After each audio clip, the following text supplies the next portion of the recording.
Yesterday I got a tattoo. I went to a temporary tattoo parlour. However, when I got home, I tried to wash it off and it wouldn't come off. So this morning I went back to the tattoo parlour and it wasn't there. You know, I hate permanent markers, but temporary ones are the best. In fact, they're remarkable.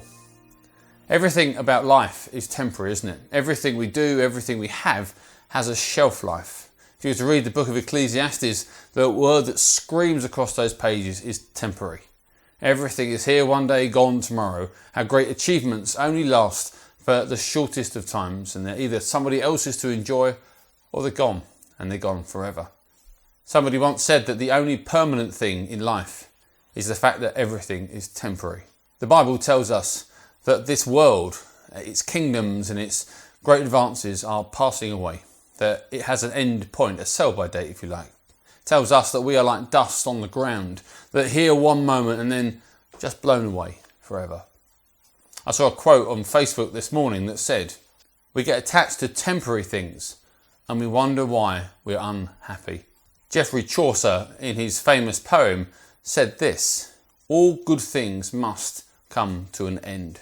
So much about our life is temporary, is short-lived, is here one moment and gone the next.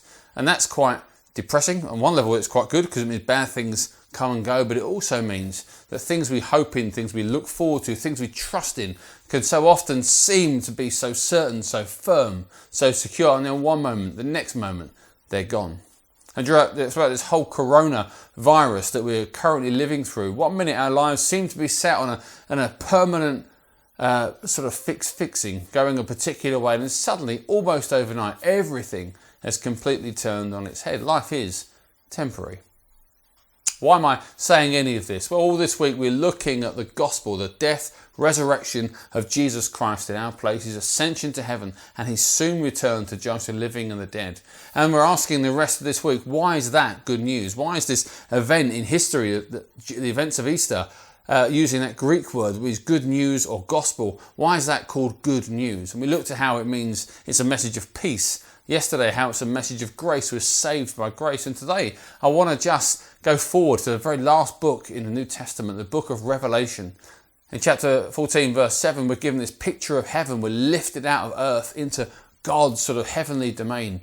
And in verse 7, we see this angel sort of floating across the image of that verse, shouting out, "Fear God and give him glory." He's declaring to the nations that God is coming, that this is the final day. History has ended. Temporary history, which we live in now, has come to its end. God is coming to judge the living and the dead. Fear God, give him glory. And what's really intriguing about this particular verse is as this angel delivers this declaration of this final day of history that's finally arrived, he holds something in his hand.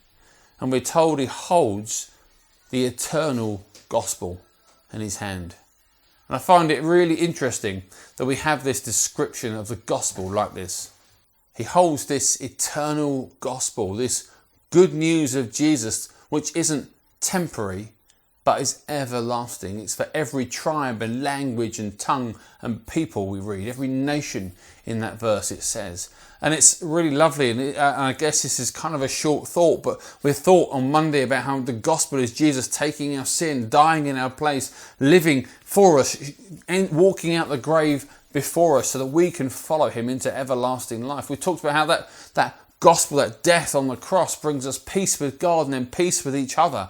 And yesterday how we're saved by the undeserved favour of the King of Kings. Even though we turn our backs on him, he showers us with his undeserved grace for us. And today we hear from that simple phrase in Revelation chapter 14 verse 7 is that the death of Jesus, it, although was one event in history, wasn't temporary. The effect of it is permanent. It's an eternal consequence of his death and resurrection, that whoever puts their trust in him, every tribe, nation, tongue or people, can know the everlasting salvation that only Jesus can bring.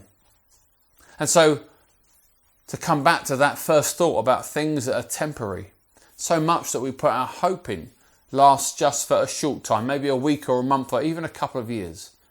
But when you put your trust in Jesus' death and resurrection, this good news doesn't just last for a while.